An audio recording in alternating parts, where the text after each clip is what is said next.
Halo,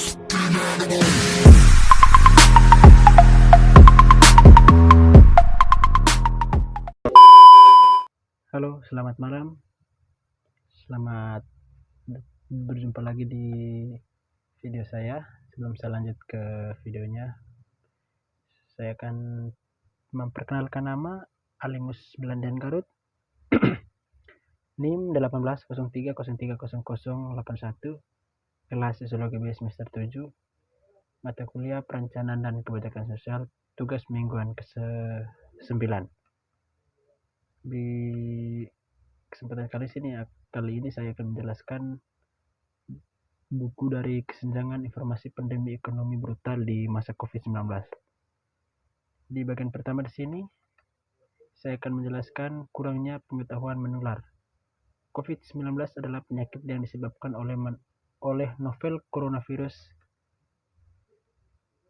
itu SARS-CoV itu sendiri pada menular dari orang ke orang. Misalnya untuk saat ini bahwa Anda memiliki pengetahuan yang sempurna tentang apakah ada individu tertentu yang terinfeksi atau tidak. Untuk memberikan gambaran, bayangan virus itu sedemikian rupa sehingga hidung orang mengembang dan membuatnya bersinar merah terang seperti Rotblech di Rusia berhidung.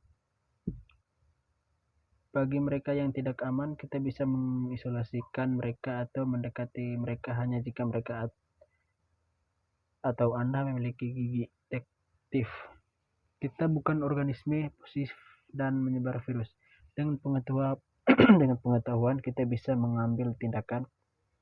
Kurangnya pengetahuan yang membuat virus corona menular dan ancaman di dunia.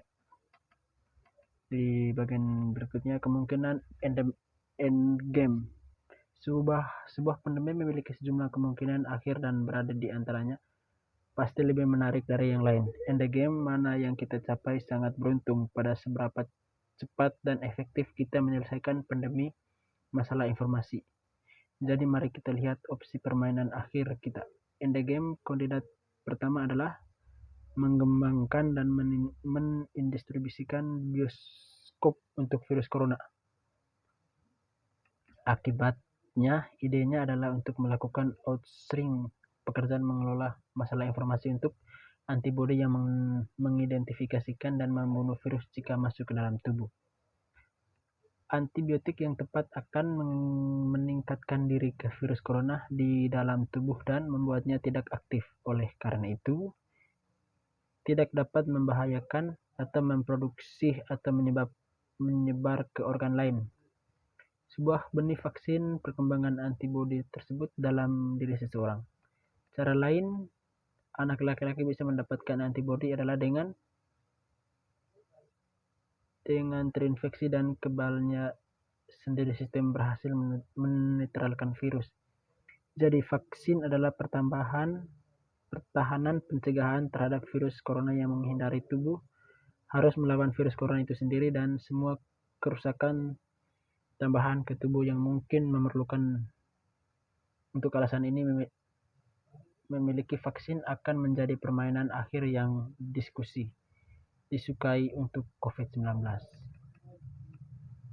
Di bagian berikutnya, fase ekonomi pandemi. Bab berikut ini disusun menurut garis berbagai fase yang muncul sebagai perekonomian selama pandemi. 4 fase diilustrasikan. Tujuan utamanya adalah untuk mengurangi tingkat infeksi sehingga pandemi berakhir. Tapi bagaimana ini dilakukan memiliki dampak yang berbeda pada kesehatan versus kekayaan. Ini dia berpendapat bahwa wawasan epidemiologis lebih mengutamakan kesehatan daripada kekayaan saat kami mencoba mempelajari lebih lanjut tentang properti dan dampak dari COVID-19 ini. Fase pertama dari ekonomi pandemi yang ditunjukkan adalah penahanan. Ini melibatkan 4 langkah. Yang pertama, seperti yang telah dicatat, adalah bahwa virus, wabah, dan potensi pandemi harus diidentifikasikan, diberitahu. Ini adalah pokok bahasan sementara ini berlangsung. Pandemi bermain sendiri tanpa banti.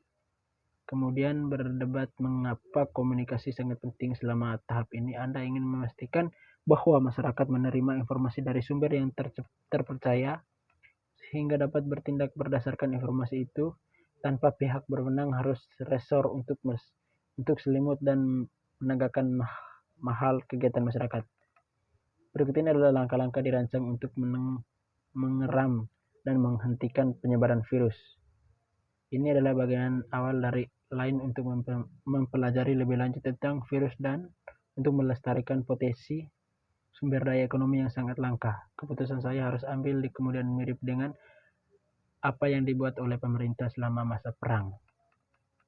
Berikutnya itu poin kunci. Yang pertama itu pandemi adalah masalah informasi. Jika kita tahu siapa itu terinfeksi, kita dapat mengisolasikan mereka dan mencegah virus dari menjadi pandemi. Yang kedua, akhir dari pandemi adalah penemuan efek vaksin aktif menjalankannya atau menekankannya. Yang ketiga, penindasan lebih disukai untuk mengurangi kesehatan dan lingkungan biaya ekonomi pandemi, tetapi mencapai tergantungnya pada konvertasi dan mengelola masalah informasi pandemi sejak dini. Yang berikutnya, yang keempat, dalam menghadapi pandemi, pemerintah harus lebih dahulu menahan wabah untuk kemudian menempatkan diri mereka dalam posisi untuk mengatur ulang dan melakukan kebijakan pemulihan seperti pengujian dan penelusuran dan inovasi dalam pengobatan dan pencegahan. Di bagian berikutnya, apa yang diberitahukan epidemiologi kepada kita. Titik awalnya adalah untuk memahami bahwa pada titik waktu tertentu hanya ada begitu banyak yang bisa kami hasilkan. Secara garis besar, jika kita mau untuk mendapatkan hasil kesehatan masyarakat yang lebih baik, kita perlu mengambil sumber daya dari tempat lain, sehingga kami dapat membayangkan bahwa kami dapat lebih sedikit dari yang lain barang yang secara luas kita sebut ekonomi. Apa yang membuat trade-off ini mudah dipahami adalah ketika kita berbicara tentang produksi beberapa kesehatan masyarakat. Kita kemudian dapat berpikir tentang berapa banyak kurang dari ekonomi yang kita dapatkan. Selain itu, kami juga yakin bahwa saat kami mendorong untuk setiap tambahan kesehatan, semakin banyak ekonomi yang harus kita berikan naik seperti kali. Yang berikutnya, apa itu nilai hidup? Anggaplah bagaimanapun bahwa kita itu adalah pacuan kuda langsung antara. Secara historis, para ekonom agak enggan menjadi peserta dalam penghitungan seperti itu. Kembali ke Will Spreaders, mematikan hebat ahli ekonomi dan ekonomi dari akhir abad ke-19. Ahli lingkungan pendekatan ekonomi untuk menyetujui suatu tindakan adalah dengan menanyakan apakah bahwa tindakan membuat beberapa orang lebih baik tanpa membuat setiap orang lain lebih buruk. Jika jawabannya ya, maka pasti tindakan itu layak diketika. Masalahnya adalah jawabannya jarang positif. Kapan itu datang ke masalah kesehatan, tidak ada yang bisa memahami bahwa bahkan suatu kematian lulus tes protein. Di bagian berikutnya, berdasarkan hal di atas, ekonomi memberitahu kita bahwa respon optimal untuk pandemi adalah dengan tegas memegang garis pada kesehatan saat Anda bertimbangan pihak. Sangat penting untuk memprioritaskan kesehatan sebelum kekayaan sampai Anda mempelajari informasi yang cukup untuk memahami sifat pandemi. Memang garis ini adalah tantangan koordinasi yang sulit. Harapan masalah untuk mempertahankan kesehatan, Anda perlu mengubah perilaku sejumlah bahasa orang. Jarak sosial mudah kita lihatin mulaikan melakukannya. Tetapi sisi lain dari ini adalah jika Anda tidak dapat mencapai konvergensi itu, Anda mungkin tidak dapat mencapai kemajuan yang signifikan dalam menahan virus. Secara khusus penting untuk menjaga langkah-langkah yang tepat untuk waktu yang lama cukup bagi mereka yang untuk memiliki efek yang diinginkan. Di bagian terakhir, persamaan manusia. Hal yang menarik tentang ini adalah bukan hanya biologis nomor, yaitu terkait dengan bagaimana virus dapat bergerak dan mengikuti dirinya ke orang lain, tetapi juga nomor sosial. Jika seseorang